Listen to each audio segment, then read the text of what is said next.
Good morning. Nathan, have a seat, please.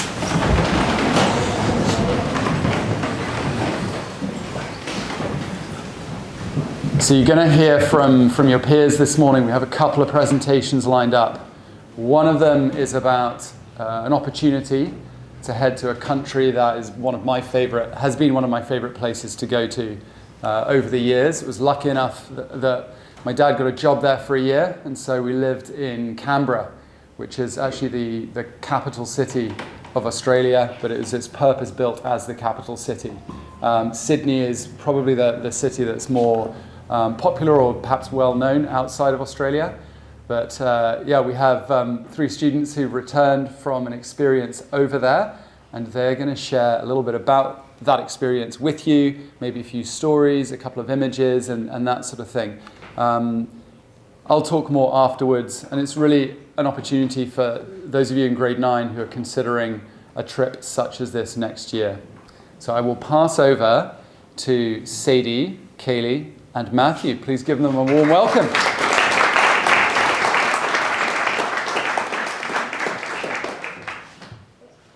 Good morning, everyone. As Mr. Monroe said, I'm Kaylee. I'm Sadie. I'm Matthew. And we will be talking about our experiences from our exchange to Australia. First of all, personally, my favorite thing about going on exchange is meeting all the new people. I got to make so many new friends, and I also met other exchange students who were on exchange to Australia as well.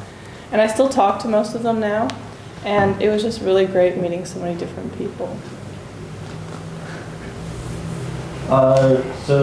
This was, as many of you guys know, Ben. His family was my host. While I was there on one of the weekends, there was a big sail GP. I don't know if anybody, it's like a huge sailing race where the boats basically fly through the water. You can see a few behind, but usually tickets are quite expensive. But since the public transport just went around, I got to go and see it on my way to Milsons Point, which is like the furthest point in the harbor, in Sydney Harbor.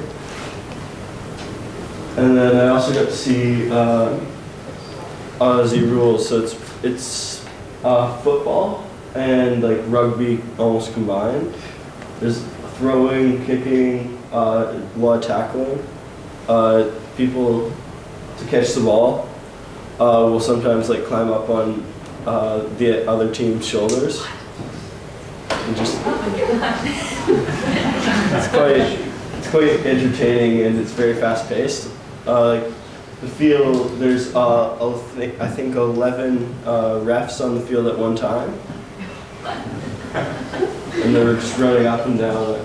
And instead of like a player throwing or kicking in the ball, it's a ref that throws it in, so it's even and stuff. Okay, so my 2 pictures that I decided to share with the group. This is a picture. It doesn't have all of the Australian kids who came with us, but something that all of us did for the good 5 weeks that we were there is every Tuesday after school, we'd all come back to my host family's house, and we'd all hang out and decide to do something together. So sometimes we'd be watching a movie, sometimes we'd go swimming, sometimes we did karaoke. It was a really amazing experience having that bond with those people, and I still am so thankful that I got to go and meet all these people. We had a bond when they came over here, we all got really close, and then we came over to Australia, and it just made it even better. Okay, and then this is a picture from the last night we were in Australia. We all went out. So this is all the exchange kids. The one kid in the front who you don't recognize is Emily's younger brother, James. And honestly, these people were just so nice. I had a great time this night. We all went out to this very nice restaurant, and we got to go have food together and walk around Sydney for the last time and enjoy our trip. Yeah. Thank you. Thank you so much for listening.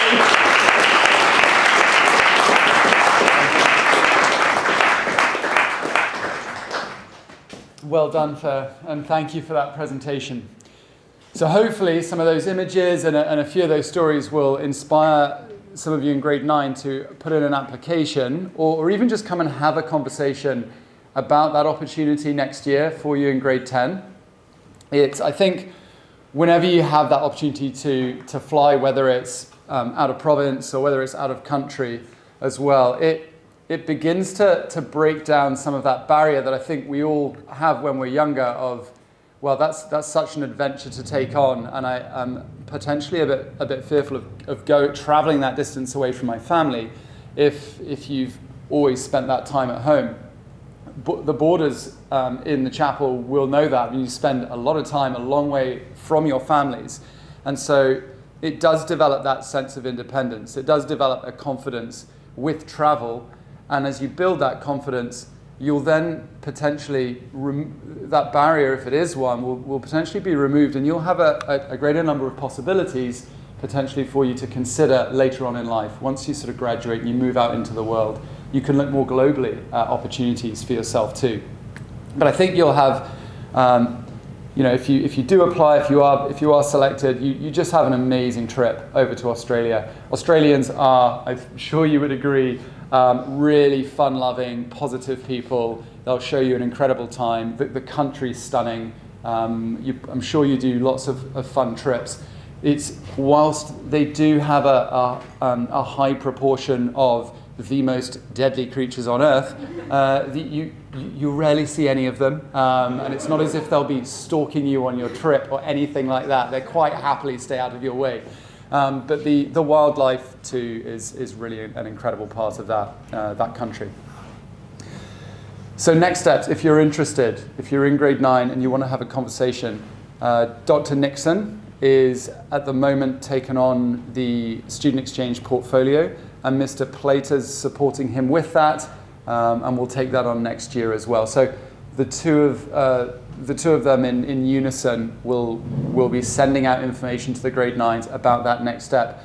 But explore it. Come and listen to a few more details. What are the logistics of the trip? What is the schooling like? I mean, the idea is you're sort of fully immersed in either Knox Academy, which is the boys' school, or Abbottsley Grammar, which is the girls' school. We do also, for consideration, have a partnership growing with a school from Germany.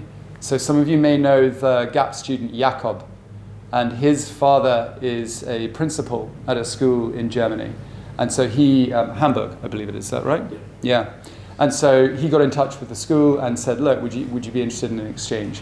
So we will be hosting and have some German students from that school next year. We don't necessarily need to send anyone in the autumn or in the springtime, sort of this time next year, but it's just food for thought. And if you're interested in Europe, or you might be interested in Germany, come and have that conversation too. We're interested in seeing what sort of support there is for an exchange trip to Germany too. Excellent. Thank you again for that presentation. And we now have another presentation from a selection of our sport captains. So we have Layla and Rowan are here to share their experience of why they became sport captains and what it's all about and what you can do when you're in that role. So please give them a warm welcome.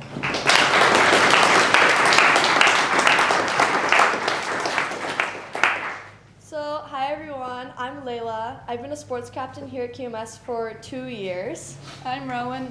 This is my first year being a sports captain. And we're just here to talk about what is a sports captain, what do we do for the school, and then also some upcoming events that you guys might want to keep an eye out on.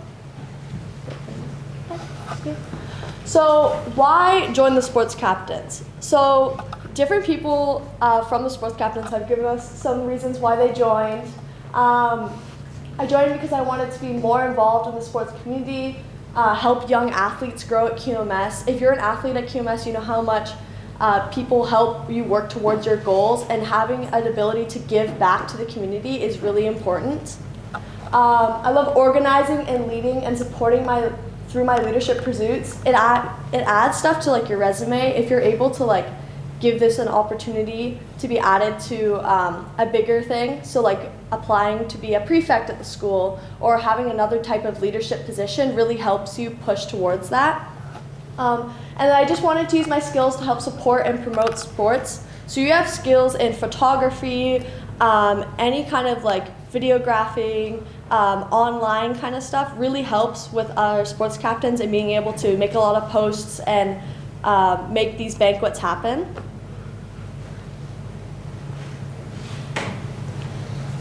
Okay, this year's highlights. What have we done this year? We've done warm-ups for the Terry Fox and Jingle Bell Jog, as well as basketball fan buses. We're working on making a scorekeeping organization for volleyball and basketball so that so that in future years we can have a proper group of people who are able to like dedicate their time to scorekeeping these events. And then sports ceremonies where we give recognition to athletes in the school. So next year's roles and kind of what we're looking for is for more people to step up and become sports captains. So we kind of have like some more space for that. Yeah, specifically we're looking for some more social media people. Maggie's graduating this year, so we also need someone to help handle the social media, as well as videographers, photographers. We're also looking for people to hype up the school sports and try and get more school engagement through our sports, having more fan buses, having more people come out to sporting events. And then again, as I was saying, we're looking to make a scorekeeping group, which will help like keep the scorekeepings happening and have people who actually have the knowledge of scorekeeping.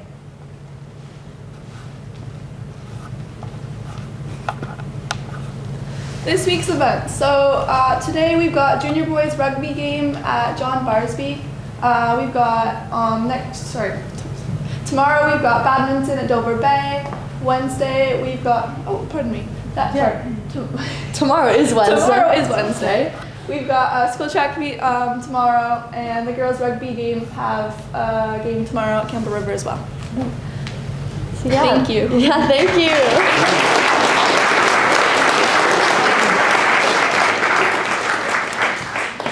Thanks, Lena and Rowan. So yeah, hopefully that's something for a number of you to consider if you've got a passion in that area and you want to get involved and try and help drive some of those initiatives forward. I hadn't never really heard of a rah-rah committee, but I know exactly what they mean, just a bit of a sort of amping up of an event. One of the things that I was going to show today, I guess really it's a sort of a demonstration of a cultural ritual that's very prominent within another country, and it's a feature of their sporting events at their schools and more widely provincially as well as nationally as well. And it's not that we're obviously going to do this, but it's just it's a demonstration of the pride that people have in the school. It's a demonstration of the value placed in the cultural heritage of the country and in the First Nations peoples. And so it's potentially some food for thought for, well, what rituals would be appropriate for us to include? Like, is that a space that we can explore as well, of trying to honour and include some First Nations heritage within our sporting events? Perhaps not every single event, but is there something that we could do in that vein too? All right, so it's a combination of culture, of athleticism, of unity and pride. And so sort of trying to bring those things together. So if any of those elements appeal to you, then I think, perhaps you would consider some leadership in an area like that. And you think, we might need to make a change in that area, or what could I do to contribute? So this one is from New Zealand. And one of the things that many of you may know that happen in New Zealand are these hackers, which can exist or historically in a sort of confrontational setting, but also which is essentially, do you come in peace or do you come to make war? And so it's almost a sort of a face-off of peoples, and I think a lot of the time it probably ended in people picking up the, I'm going to forget which plant it is. Elsie, can you give me a hand with that? Do you know what it is that they used to pick up? They would offer. Okay, no problem. Sorry to put you on the spot. Anyway, I've forgotten, but it's it's sort of a laurel branch or something like that. A fern? Yeah, I'm not sure. There's a particular plant. Anyway, it's that's okay. It's escaped my memory. That's all right. But yeah, so this is it's one of those traditional rituals that's performed at ceremonies. It can be it's often used as a mark of respect if someone who is highly valued in a community is leaving a community, for example, then they'll perform a haka. So it can be used in various different ways. but it's very impressive. What you'll see is the tail end of one school performing their haka, and so they have their team lined up. And typically it's the team that would perform it, or you may have seen that on television. But here in this setting, the team stands, and then the school is in behind, and the school performs it in support of the team. And then you'll see the other team respond. Mr. Pina. It's the harakeke, or the New Zealand class. Thank you very much. The harakeke is picked up. All right, so we are going to watch a performance this morning as opposed to sing, but this is, here you go. Here is the haka.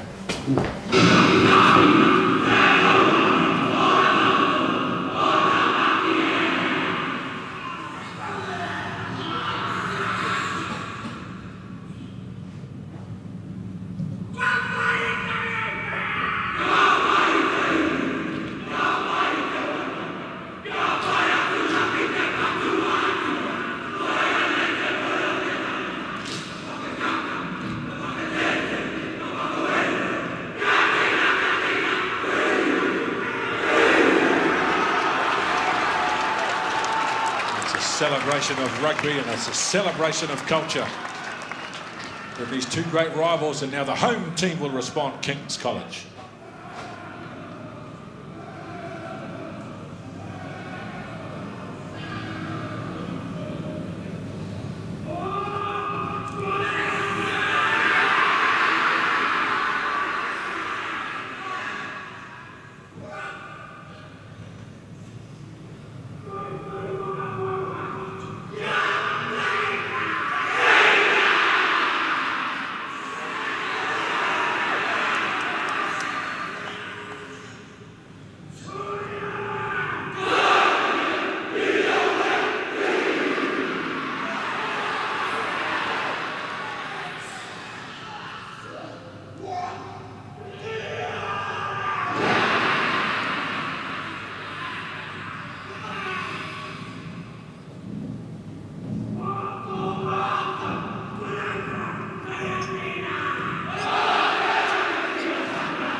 No pressure. Can you imagine playing after that? A little bit nervous and everything else. I think Kings actually won the haka contest. Would you agree? The second one probably won the haka contest. Yeah. No, it's really very, very cool tradition. Like the notion of sticking your tongue out all the time. Yeah, we're told not to stick our tongues out, but I like that. No, but as Mr. Monroe said, it's such a respectful thing in New Zealand, and having hosted so many New Zealand schools over the years and had them do hakas and talk about hakas and so on, it really is a beautiful cultural thing. Even though it looks very warlike and everything, it's actually full of respect. So, good. And then the only other thing I would add is take an opportunity to go on an exchange. And if you've got an idea as well, we're obviously we're limited to some extent. We can't send half a grade all over the world, but we can actually, if there's somewhere that you are a French speaker, for example, and you desperately want to have an exchange with France. Well, we've got lots of contacts, so we can have one-off exchanges as well as ongoing exchange relationships. But do take that opportunity, because travel is such an important part of your life development. And it's not necessarily just the travel itself, it's the people you meet on the travel that is the real value add. So there we are. Yeah, good. So good to see Sarah Hagan back amongst us today. It's the last thing she wants me to do is draw attention to her, but welcome back, Sarah, today.